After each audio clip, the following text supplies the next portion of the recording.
There are complaints from people who are either visiting the city of Bangalore or who have been staying here for some time that Kannadigas have become intolerant towards outsiders and that Kannadigas have been objecting to people who don't speak Kannada.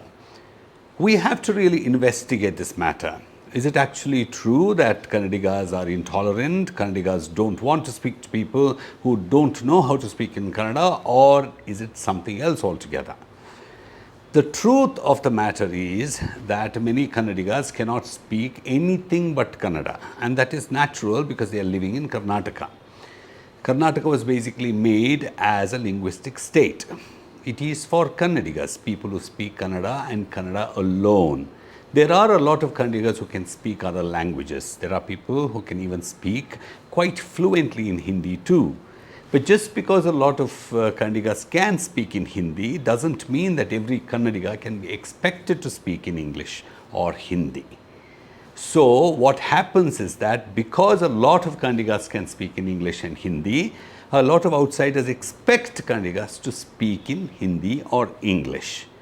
But that may be just all right, because when somebody goes to visit a state or is just planning a very short stay or is working here for just a very short time, they may not be able to learn the language because Kannada is not actually a very easy language, particularly because of the nuances.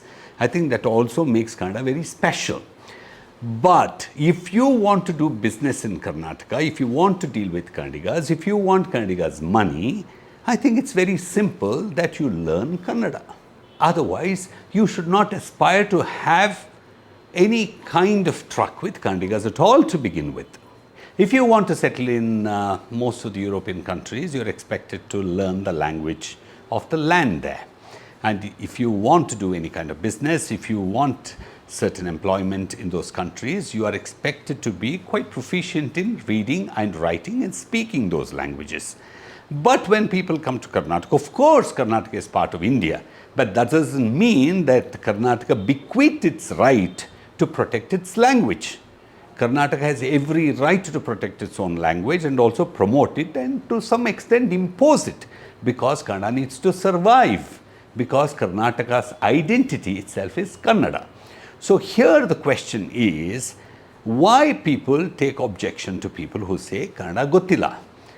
Here the matter is that if you want to do business, if you want to sell something to Kannadigas, if you want to sell a service to Kannadigas, either when you start that business that you say that you know how to deal with Kannadigas by using their language, that you have the basic proficiency, or you at least employ somebody who will conduct on your behalf.